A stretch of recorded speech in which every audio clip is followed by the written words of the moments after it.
Human existence is a complex tapestry of inseparable contrasts.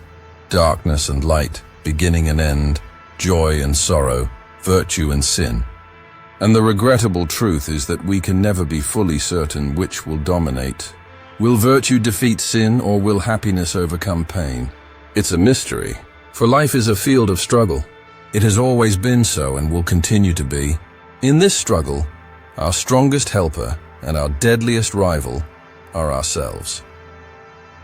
Within our personality, there is a constant tug-of-war between the positive aspects that motivate us and the mysterious sides that restrain us. Each of us harbors both light and dark elements.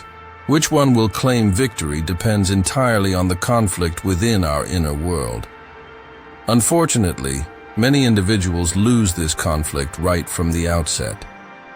They refuse to acknowledge their destructive aspects. Unconsciously, they seek refuge in protective strategies. They hide and disregard their deficiencies and vulnerabilities. These concealed parts are then confined to the subconscious area that Jung termed the shadow. The shadow is a far more influential element than anticipated. It directs our actions and choices, sometimes without our awareness. When we exhibit behaviors arising from our shadow, for instance, when we wrong someone or harm ourselves, we tend to avoid assuming responsibility for these behaviors. Right here, the projection mechanism is activated. In this content, we will examine the psychological projection process and its risks at both individual and collective levels.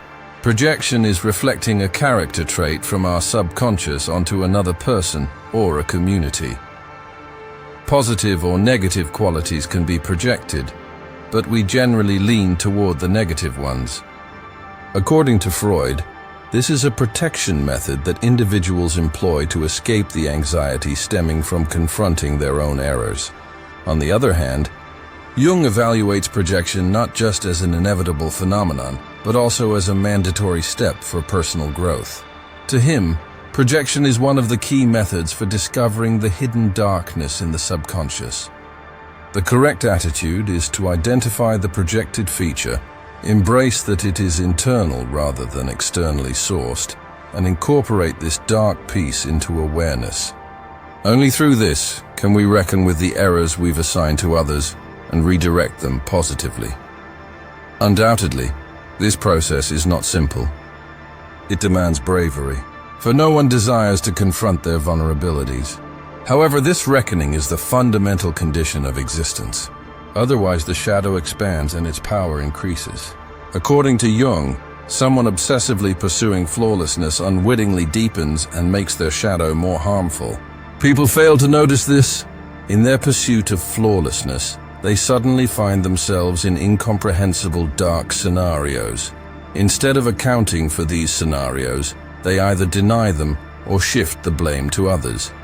The truth is this: if we force ourselves to be virtuous beyond our limits, the shadow descends into hells and evolves into a demon.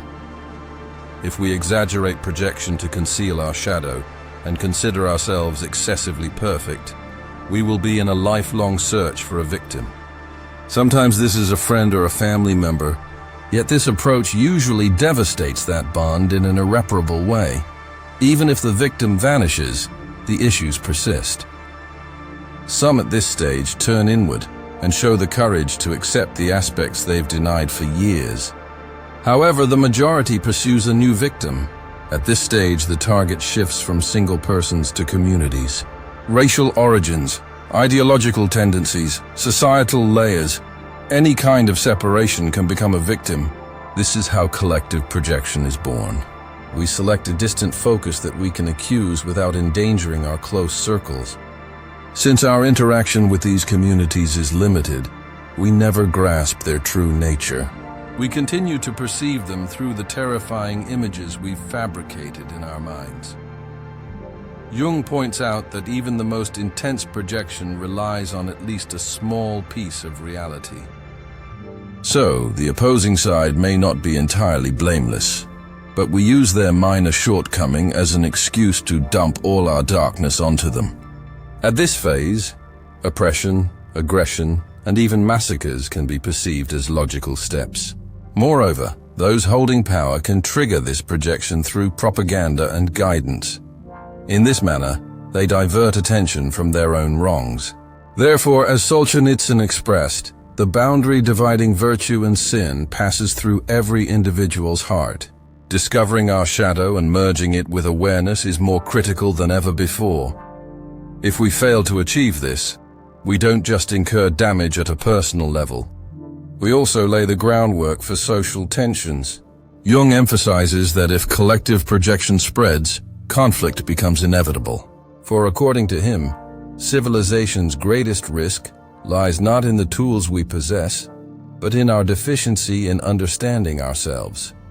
We carry the struggle that should be internal to the external realm. Jung notes as follows: contemporary human has lost their identity. This is why thinkers like Nietzsche, Freud, and Adler are compelled to harshly remind us of our true identity. But the time for reckoning has arrived, for if we do not recognize our shadow, we will require a new global war to witness our potential.